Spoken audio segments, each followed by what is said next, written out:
All right. Good morning, everyone, and thank you for joining us today for this important discussion on the federal budget with our distinguished guests. My name is Patrick Hedger, and I'm the Executive Director of the Taxpayers Protection Alliance, a nonprofit, nonpartisan taxpayer and consumer advocacy organization dedicated for fighting for a more accountable and more affordable government. In line with this mission, we are honored to be joined this morning, first and foremost, by Senator Rand Paul of the Commonwealth of Kentucky, as well as Damian Brady from the National Taxpayers Union, Nan Swift from the R Street Institute, and Hannah Cox from the Foundation for Economic Education. This morning, I'll start us off by setting the stage for the discussion, followed by remarks from Senator Paul, and then brief remarks from each of our panelists, followed by their questions for the senator. So, over the better part of the last quarter century, the federal government has been on a spending spree, not have, fueled by historically low interest rates. The numbers are almost impossible to conceptualize. The national debt is on its way to a staggering $31 trillion. That is $10 trillion more than the GDP of the United States and roughly a third of the GDP of the entire planet. This is all without considering the massive promises and other obligations the federal government has made through programs like Medicare and Social Security, for which the funding does not currently exist. Those figures could push America's potential debt load well into the hundreds of trillions of dollars within our lifetimes. Most alarmingly, interest rates are beginning their necessary rise, meaning the federal government will need to spend more just to sustain existing debt loads. Even modest increases in interest rates could push interest payments on the national debt and what the United States is spending annually to sustain the national debt beyond what we spend on our own national defense. Additionally, Washington's spending spree is causing problems right now. Trillions of dollars in stimulus and dumped into the economy in response to both the 2008 financial crisis and the coronavirus pandemic are contributing to the pain of historically high inflation, north of 8% this year. Americans are increasingly seeing the purchasing power of the dollar eroded before their eyes as they compete with the federal government for resources and labor. We also cannot ignore the fact that every dollar borrowed by the government is a dollar that is not lent to a business or entrepreneur and is a dollar that will have to be collected through taxes with interest later on.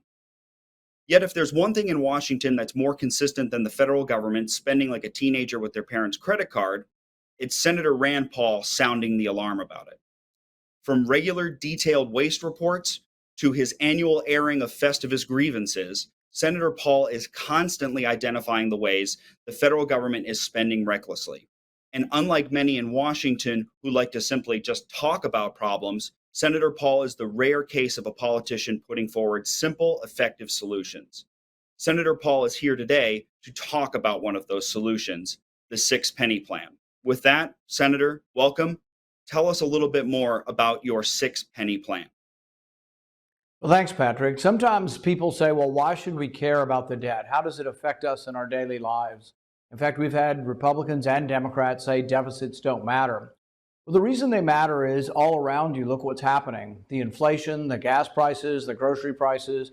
The reason we have inflation is we run a massive debt and the Federal Reserve buys a lot of the debt. Foreign countries buy some of it, private entities buy some of it, but the Federal Reserve buys a huge amount of the debt. And you'd say, well, what's wrong with the Federal Reserve buying the debt? Well, the thing is that the Federal Reserve doesn't have any money, so they have to create the money. They print money, and it's passed out. So in the last couple of years, we just passed out $6 trillion. We literally did. We wrote checks and we sent them to virtually everybody in America. And it seemed like, oh, free money, manna from heaven. Why could we be, how could this go wrong? And yet it did. Right now, we're all paying the punishment through inflation. So there is a reason to be concerned about the debt, and that's because debt causes inflation and the rising prices, which ultimately hurt the working class, the poor, and those on fixed income like retired folks on Social Security even more. But there's even another argument. Even if you didn't accept the argument on the debt, should a $4 or $6 or $5 or $6 trillion entity not have a budget at all? That's really the debate we're having here in Washington. The reason my budget will come forward is because the Democrats are not producing a budget at all. Neither are the Republicans. So out of the last 6 or 8 years, often my budget's the only one that is voted on because the Republicans and the Democrats refuse to even produce a budget. So the reason mine will get a vote is it's privileged because no other budget has been produced. And they've passed their deadline. They're not even working on a budget. So many years ago, maybe 6, 7, 8 years ago, we said what we should do is produce a budget that is consistent with the balanced budget amendment of the Constitution, because that has been produced, discussed, and voted on, and every Republican in the Senate that was here voted for the balanced budget amendment, the same way in the House. In the amendment, it actually says that you must balance the budget within 5 years. The other reason we should be in argument of balancing in 5 years is it's not believable. The people say, oh, we're going to do a 10-year balanced budget. It's usually chicanery, games, sleight of hand, but it's not real. They say, oh, in year 9 or 10, we might cut something, or they have expectations that aren't real. 5 years is about as far out as you can go and actually produce something that is believable. So when we first started producing the budget, you could actually freeze spending. You didn't even have to decrease spending. You just keep spending at the same level, and with economic growth, the budget balances over 5 years. But then Republicans and Democrats kept spending more and more, so it became the penny plan. You had to cut 1 penny out of every dollar, 1%, and it would still balance over 5 years and get to surplus. And then it got worse again as the spending pressures went on and went to the 2 penny plan. Then we get to this pandemic, and they did these crazy, inexcusable lockdowns and passed out all the money. And we borrowed $6 trillion in 2 years, more money than we've ever borrowed in the history of the country in nominal terms, but also as a percentage of the GDP, more money than we've ever borrowed. And so when we get to that and we say, what does it take today to actually balance the budget? It's 6 pennies on the dollar. It's 6%. And if you count that against what we have, it'll be over $200 billion cut that we'd need in 1 year. And people say, well, how could we possibly do that? So I like to put it in this perspective. Let's imagine something that everybody emotionally clamors for and comes to Washington. Let's say your mother, your grandmother has Alzheimer's and you want Alzheimer's research. And last year we gave Alzheimer's research $100 million. And I go through this conversation weekly. When people come to my office, I say, I know you're emotionally attached to this. You want this from government, but we're out of money. Would you settle for $94 million next year? And you know what? To a person, these emotional advocates for something that's very close to them, they scratch their head and they say, well, I guess if everybody's going to, do the same across the board and everybody had to do with, 6% less, we could do that. And this is what people don't get. The American public is ready to do it, but nobody in Washington is willing to do it. In Washington, it's not any kind of real cuts that are ever entertained. They only entertain cuts in proposed increases.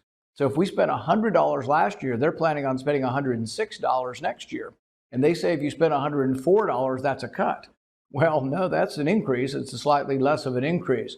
But I think it's important for a couple of reasons. One, we should have a budget. It's inexcusable to have a $4, $5, $6 trillion government and have no budget. But then it's also, we are stealing from the future, and we're actually stealing from the current with this massive inflation.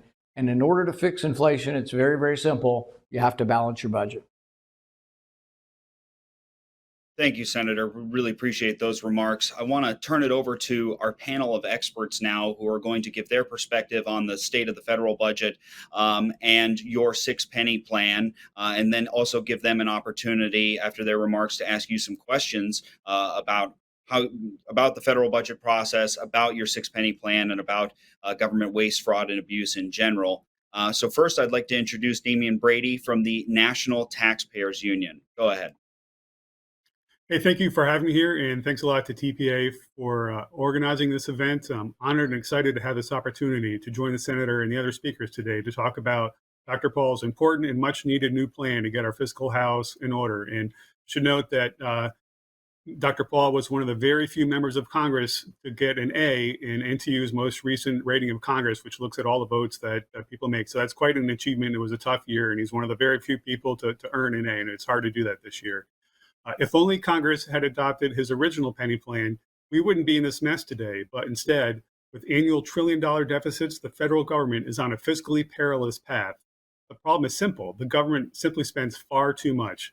You can go to Dr. Paul's website and see that the gross federal debt now tops $30 trillion thanks to excessive spending.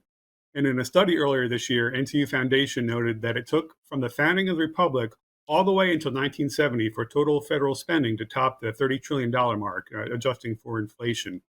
So in total, through 2021, the government has spent over 190 trillion in adjusted dollars, and nearly half of that has been spent over the past 2 decades. We found that spending has exploded as a share of GDP and per person in the modern era. And CBO's newest baseline shows that the problem is only going to get much, much worse. Some in Washington act as though massive deficits are the new normal, but this normal is not sustainable. Without a change of course, the government is on track to add $16 trillion to the debt, and the size of the government's debt burden will grow far beyond the size of the US economy. It's deplorable to think about that. Annual deficits this large will fuel more inflation and halt economic growth. Meanwhile, rising interest rates will make the cost of financing the government's debt much more expensive, rising from $400 billion this year for net interest costs, tripling that to $1.2 trillion over the decade and eating up a larger and larger share of total spending. If this is allowed to happen, annual deficits that Congress has run up will be unfairly dumped onto future generations of taxpayers. To prevent this, Senator Paul's six-penny plan approach would take smart, incremental steps towards fiscal responsibility, cutting 6 cents for every dollar of spending. And it's important to note that Social Security benefits would not be impacted. So instead of deficits adding $16 trillion to the debt over the next 10 years, steady gradual spending reductions would balance the budget over 5 years. This is a much, much better outcome for everybody. And in a very important part of Paul's plan is that it will achieve balance while also preventing tax hikes. Under current law, key parts of the Tax Cuts and Jobs Act are set to expire. And if this is allowed to happen, millions of workers will see less take-home pay, and as a result, the economy will suffer. And we saw that wages in the economy were growing steadily right after passage of the tax reform all the way up until the pandemic hit. So the six-penny plan will make sure that Americans get to keep more of their hard-earned money. On top of that, the penny plan includes important reforms to the budget process and scorekeeping. It would tighten enforcement of budget discipline, making it harder for senators to waive budget points of order, challenging provisions to raise spending. It would also cut down on waste across the vast federal bureaucracy by requiring CBO to identify and report on duplicate programs and new proposals, so we can put a stop to this before it happens. If Congress had followed Dr. Paul's original plan, the federal budget would be in much better condition today, but they didn't. And what had been a single penny plan is now a six-penny plan. So the more Congress delays addressing the debt, the worse it will grow, and the steps to rein it in will become more costly and potentially more drastic. As James Madison said, a public debt is a public curse. So it's enough delay. It's time now to act to fix the budget. And Rand Paul's penny plan will lead to balance, stop burdensome job-killing tax hikes, and strengthen the economy by freeing up resources for the private sector. So thank you, Senator, for introducing this important reform. And I really hope that Congress takes action so that you never have to write a dime plan or a quarter plan. All right. Thank you, Damian. I want to turn it over to Nan Swift now from the R Street Institute. Nan, your remarks and then perhaps a question for the senator. Great. Thank you. I'm glad that Damian went into all the horrifying numbers. I hope that listeners and watchers were sitting down at the time, because the fiscal reality of what we're facing is incredibly dire. I want to focus on what has happened to the concept of a federal budget over time. And I think that that is also one of the contributing factors to the fiscal state we find ourselves in. Over time, federal budgets have become a document that matter less and less and less.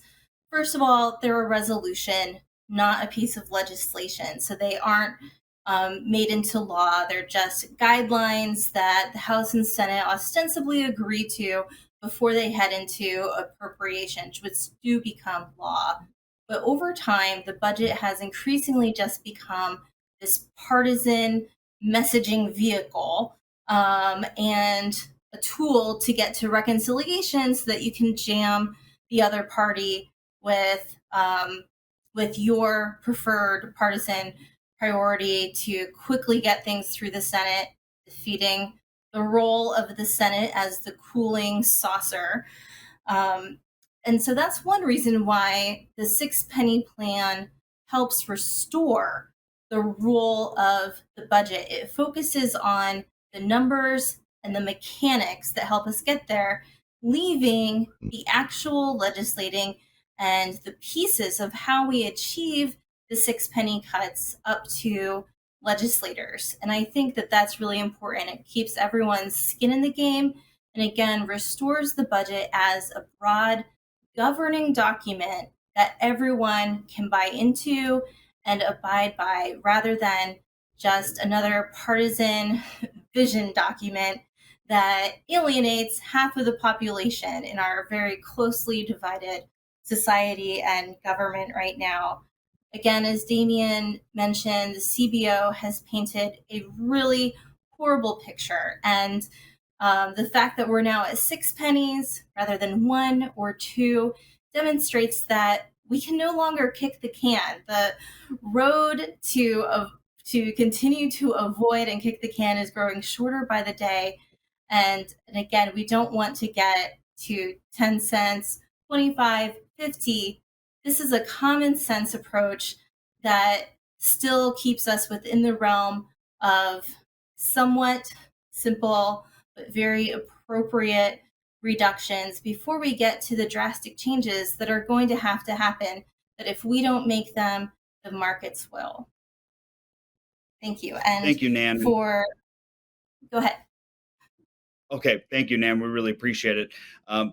Senator, we know you've got a busy schedule today, so we wanted to get to some questions before we run out of time with you.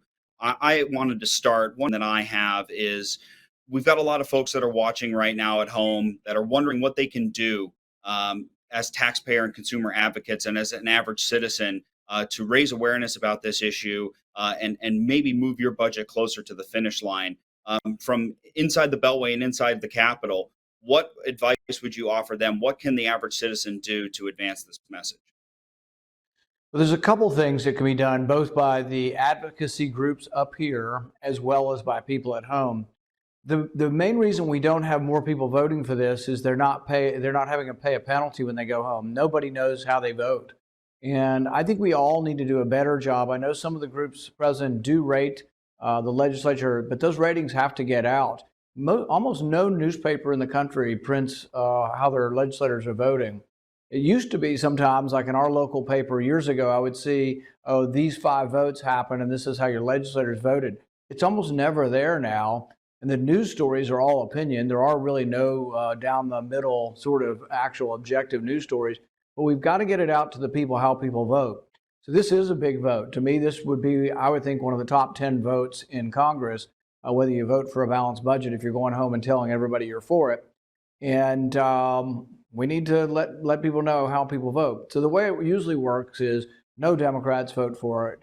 All right. The Democrats are very, very honest, if nothing else, about the debt. They don't care. Now, Republicans all say they care about the debt, and almost every one of them in the Senate will go home and say how much they care. But only about somewhere between 20 to 25 will vote for my budget. So that means almost half of Senate Republicans are not for balancing the budget in 5 years. And there's a great deal of hypocrisy here because they all voted for the balanced budget amendment when they knew there was no way we were getting to 2/3. It's a throwaway vote. They vote for it, but then they vote against an actual budget that would actually balance in 5 years. This is true of a lot of things around here that people take an easy vote. So, for example, all the Republicans voted to repeal Obamacare when President Obama was president, and they knew it wouldn't actually happen. When President Trump was president, I introduced the exact same repeal of Obamacare. Guess what? 7 Republicans bailed and voted to keep Obamacare. So we need more vigilance and coverage of how people actually vote, not only producing it from the taxpayer groups here, massively emailing it out and letting them know who are the people, which will be every Democrat and about 25 to 30 Republicans. Let's let people know that they really are not being honest with the folks at home and they're not really for balancing the budget and that they voted no. We've actually made this budget pretty easy for anybody to vote for them because what we do is we don't specify where the cuts are. So if you vote for my budget, you're essentially voting for doing the cuts that are necessary to balance in 5 years. But if for some reason you've made a pledge never to cut any from military, you could cut it all from social welfare side. If you've made a pledge never to cut social welfare, you could cut it from the military side. If you're kind of like me and think all departments of government could use a little bit of cutting, you can do it across the board. But we've made it pretty easy for anybody who is honestly for balancing the budget in 5 years to be for this. And they need to bear a penalty if they're voting against this. We need to let the public at home know this. People at home can help by disseminating that. The way news is passed around, if one of your organizations produces a list and says these people voted against balancing the budget in 5 years, let's then spread it virally. Let's email all your friends and acquaintances and let them know these are the Republicans who are talking out of both sides of their mouths, and these are the Democrats who voted in bloc against having any concern for the debt. Thank you, Senator. Next, I'd like to introduce Hannah Cox with the Foundation for Economic Education. Hannah, we want to get to your remarks and perspective on the budget and the six-penny plan. But while we have the senator, I was wondering if you had a question for him on the six-penny plan and our discussion today. Well, I do. And I think, for me, I was not somebody who came up in politics or economics originally. I was in the music industry and I never used to understand why people cared so much about the debt. And then I discovered the work of the Pauls, and that largely helped me make those connection points. And when I first heard about Senator Paul's penny plan, I thought, this is the most obvious common sense policy in the world. Why can we not get people to come together on this? What is the real holdup? Because as you said, this should be an easy vote for most people. It's not asking them to give up any of their pet projects specifically. What is the real holdup there, and what can we do to tackle it? I think it's that the people in Washington that represent us are very distant from the people. I think the people at home are willing to do this. As I've said, even advocates for certain funding for hemophilia or cancer or Alzheimer's, they seem to be understanding that we don't have the money, that we'd have to do a little bit less. I also like this approach better than say, we're getting rid of Sesame Street. If we get rid of NPR, which there probably isn't a role for government to be involved in broadcast, but if you make it that conservatives are just getting rid of NPR and sort of things that the left likes, then I think it's less likely. It's more likely that the ultimate coalition will be right and left coming together to say we're out of money, and instead of goring one person's ox, we take a little bit from everybody across the board. And I think it's actually very easy to explain, even for military. Look, I have probably 15 members of my family who are in the military. I'm for a strong national defense. I think it's important for a country to protect against invasion. But we spend $770 billion, and I think we'd probably be just as safer at 740 or 720 or 710 or 700. I mean, the thing is, we spend more than the next 8 countries combined. So I think there's, even on the things that I think government should do, room for cutting. And that should be the compromise. The compromise is always this. The right, typically the Republicans, say we want unlimited military spending. The left says we want unlimited welfare spending. And people say there's not enough compromise. Actually, there's too much compromise up here. They compromise every year and everybody gets increased spending. And just put it on the tab. And I just think that the American people are more willing and open to trying to have sound, fiscal, balanced budgets than the people up here are. Because people get caught up in baselines and CBO estimates and all of this stuff, and it's inside baseball, but they lose track of the big picture is, what is the deficit doing to our country? What is it doing to prices? Why are we paying $5, $6 a gallon? What are the reasons for inflation? So we have to link a dry topic sometimes, the debt and the budget, to something that affects people every day, and that's the price of gasoline, the price of meat, the price of everything at the grocery store. All right, Senator, thank you for that. We know that one of your many obligations is calling. You've got a lot of work to do, so we just want to give you the opportunity to share where people can find out more about your plan and give you the final word. If they go to paul.senate.gov, they can find out more about this plan, and it helps the more it's spread around. So if you're seeing this or hearing about this plan, we've gotten to the point where almost nobody trusts news sources anymore. So you have to, when you trust a news report or you see a podcast like this, then you've got to push it around to your friends and to your acquaintances so people can see it, because it won't be on CNN. It won't be on many of the mainstream networks. And if we don't care about our country, we don't care about the debt, we could become Venezuela. And I don't say that to be hyperbolic. I do think that there is a danger we could destroy our currency with this massive debt. And the best time to act is now, not to wait till we have 20% inflation or 25 or 50% inflation. We should act now while we have time. We do have time. but somebody's got to be responsible. And I hope this will be the beginning of a wave of change. Thanks for having me. Thank you, Senator Paul. Now, for the panelists that I have with me today, we've got a lot of great expertise here, and I want to have a brief discussion about the penny plan and the state of the federal budget. So, over the next few minutes, we'd like to get the perspective of our panelists, and something that I've noticed in a lot of my policy work, and I'd like to get the panelists' perspective on this, is that the federal government, lots of folks come to Washington and ask the federal government to do something about a problem that's in the news. And a great example is following the pandemic, lots of us have realized the importance of having a broadband internet connection. It was critical for folks that were staying home and ordering Amazon goods instead of going to the grocery store and working from home. And so now the federal government is talking a lot about spending a bunch of money to connect folks to the internet, which is a noble cause, but a recent GAO report, Government Accountability Office report, found that there are over 100 programs that already exist at the federal level to connect folks to the internet. I'm wondering, I would like my fellow panelists' perspective on if you think this is a widespread problem in the federal government, the duplication of efforts, and if so, what can be done to prevent the government from forgetting the things that it's already doing and in turn spending more money on efforts where it has already committed resources. So I guess I'll start with Nan. This is a problem that's really widespread. A couple years ago, the Senate Budget Committee, Republicans under then Chairman Enzi, put together a housing report that showed the same thing, that almost every agency, it seems, has a housing program. Labor has a housing program.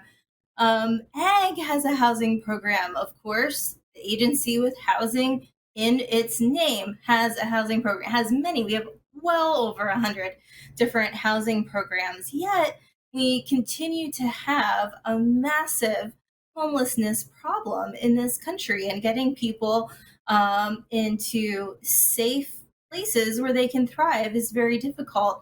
One of the problems is that we're not comparing apples to apples when we're looking at these different programs because they're so spread out, they're so duplicative. So at the time, Chairman Enzi recommended at least, bringing all programs of a type under one house, under one roof, so that then you can help look at what actually works. I think another big problem that leads to duplication is people want credit, and everyone wants a new program that's named after them, or they can say that they got it passed. I think if we put policy first and credit last, we might see some changes in those areas. Hannah, I'd like to get your thoughts on this topic as well as with the federal budget and Senator Paul's six-penny plan. Well, I think to be quite simple. Oh, sorry. Are you going to me or him? Yeah, Hannah, I'm sorry, please. I misheard. No worries. But I think it's actually quite simple, and the problem is that the federal government is too big and it's got its hands on too many things. This has always been the problem with the centralization of power. That's why you need the power to be localized. You need decisions to be made locally. You need to be as close to the source of the issue as possible. Right now, you have a bunch of people in DC who want to centrally plan for millions of people across the country who they largely do not know, have never seen, don't understand their circumstances, and really are too far removed from the problem to even accurately address it. I think it's really interesting to walk around Washington, D.C. right now. And for one example, talk to senators who are trying to regulate things like big tech, and they don't know the difference in basic platforms, and they don't have the basic even terminology to talk about the thing they're trying to regulate. And that's how you start to see these real problems and these side effects when they come in and they're trying to be helpful, and they have all these ramifications that flow from it. And I think that really is the core problem. That's why people like me have always pushed limited government. It's not because we don't care about people or we don't want to see problems solved. We know that a large centralized locus of power is always going to be the least capable of doing that. You're going to have a lot of bloat, a lot of waste, a lot of cronyism, which is really a huge issue in DC. People giving money to their pet projects and their friends in different corporations. And then ultimately we don't see these problems get solved, or if we do, we see them solved in such a way where they create secondary problems. So I think what we have to start doing is quit looking to the federal government to solve these problems, and really start to be more creative and imaginative when we see issues in society about how we can approach them, about ways we can do it through, volunteering and through the free market. And then if we actually absolutely have to go the government route, we need to think about how can we do this as localized and small and affordably as possible. And that's just not really a component in our system these days. Thank you for that, Hannah. Damian, something Senator Paul said that stuck out to me is that a lot of folks recently have said deficits don't matter, that we shouldn't be worried about the debt. And because we've been talking about the size of the debt and deficits for a while now, I mean, I remember back when 16 trillion was a very scary number, and now we're approaching almost double that in terms of the national debt. I think a lot of folks may think, well, maybe it isn't a problem. We haven't run into some sort of Great Depression type situation or any sort of catastrophic economic fallout as of yet. How real is the problem? How real is the potential problem? And why should people be paying attention? Yeah, it's a very bad problem. Before I dive into that, though, I'll just add one point on the other discussion. We still don't know how many federal programs that we have. By 2012, the government was supposed to have completed an inventory of all the programs. We still don't have that. We still don't know how many duplicate programs that there are in total across the federal budget. So that's one good thing that the penny plan would work on, is have CBO help identify these things. But the problem of the deficit is eventually going to come home to roost, because there's only so much money in the economy and only so much that you can tax. And the more you tax, you slow down the economy, and it makes it more and more hard to tackle this problem. So the sooner that you do it, the sooner you'll be able to take down the costs and that we're passing on to future generations. And there are also programs or proposals in Congress to help account for the long-term budget impact of huge, massive spending programs that we see today. That way, you can have CPO take a look at massive spending today and then figure out how it's going to impact taxpayers over the next generation. Something I would like each of you to address is there have been a lot of criticisms that tax reform, especially tax reform that we saw under the Trump administration, the beginning of the Trump administration, the Tax Cuts and Jobs Act, that blew out the deficits, and that is a major contributor to the problems that we're facing today.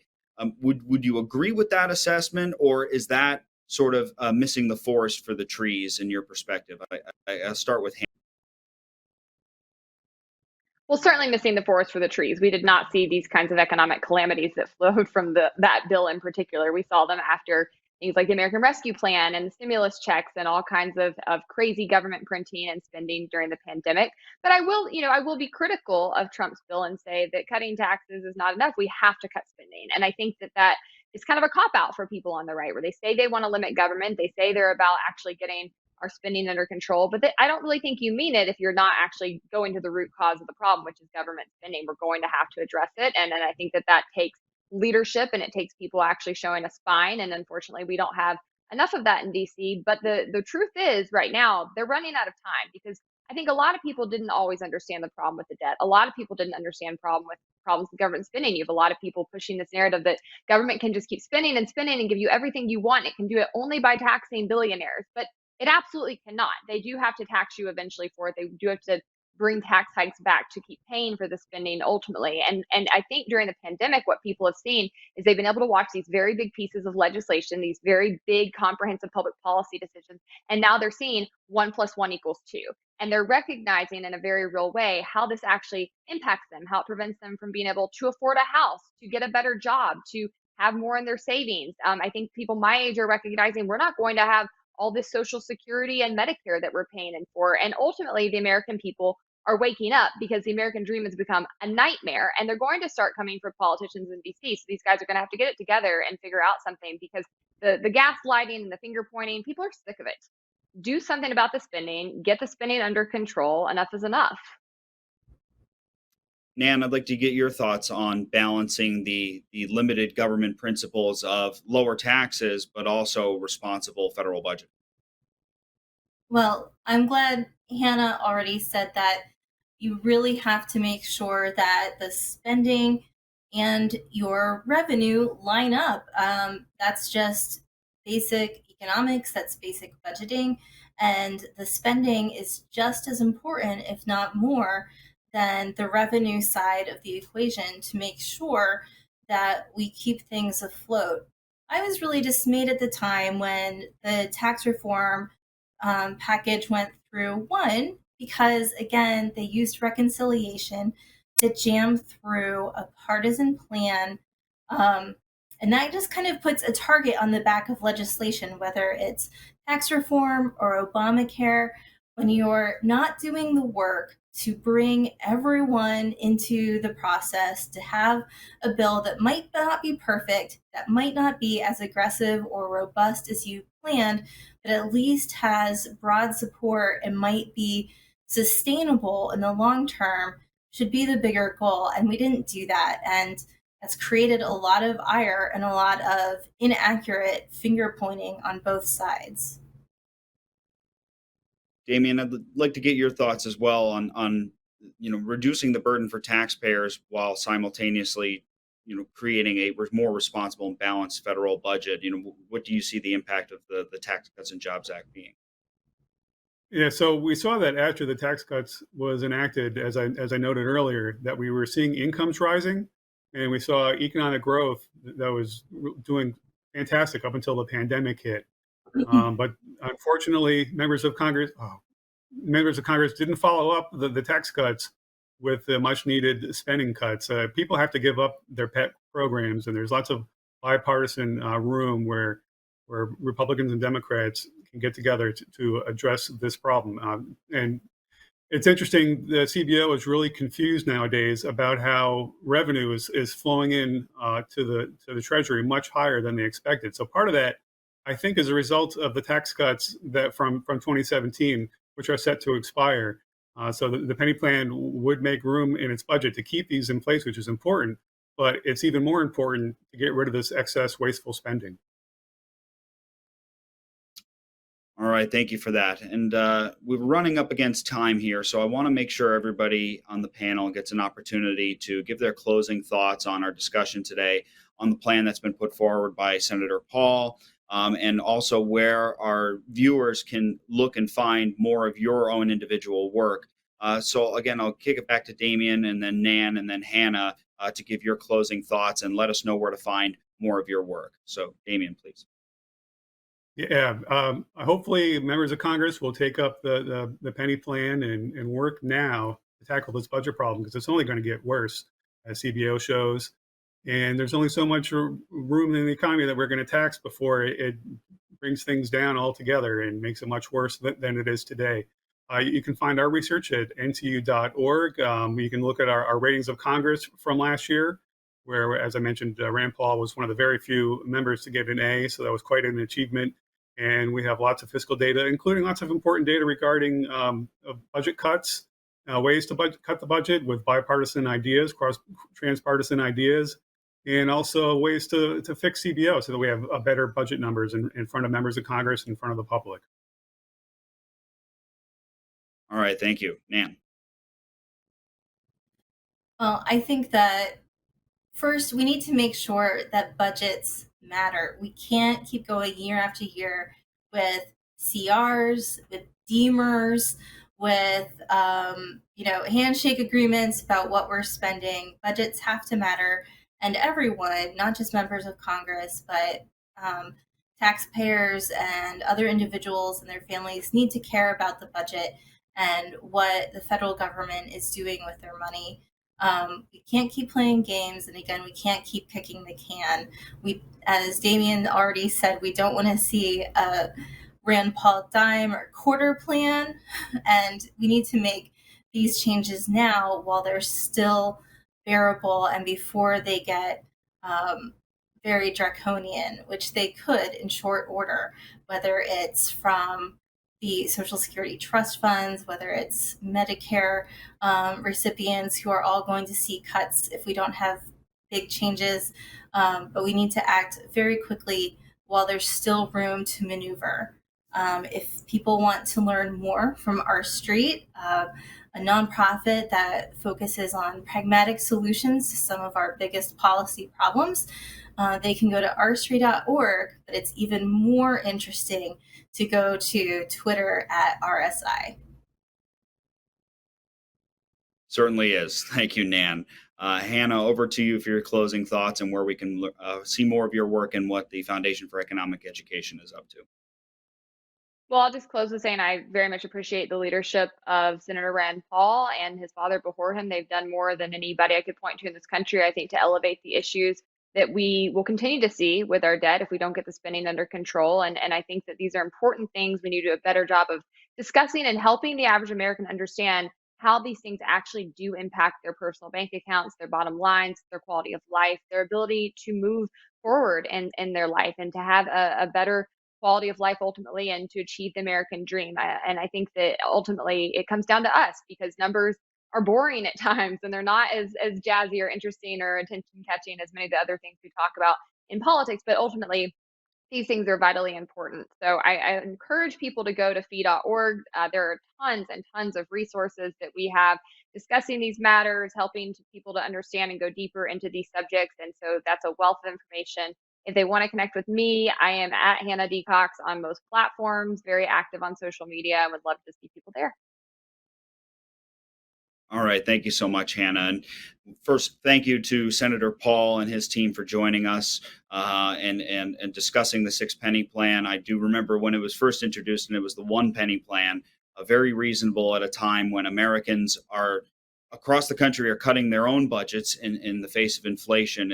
I don't think it's so much to ask that the federal government do the same and begin to tighten their belts. I think that will contribute to the needed reforms to get inflation and price increases under control. So I want to thank my panelists as well, again, for joining us and their organizations for allowing them to join us for this important discussion. It's something that has gone by the wayside for too long, especially in the face of the recent crises and massive federal spending. Eventually, something is going to have to be done about it, and it's important that we do it in a way that is responsible and causes as minimal pain and economic pain as possible. So with that, thank you again to our panelists. Thank you again to Senator Paul and everyone that has tuned in. For more information, as you've seen at the bottom of the screen, you can go to protectingtaxpayers.org for information about the Taxpayers Protection Alliance and at Protect Taxpayers on Twitter. So once again, thank you so much to all of our panelists. Thank you to Senator Paul's office, and thank you for joining us. We really appreciate it.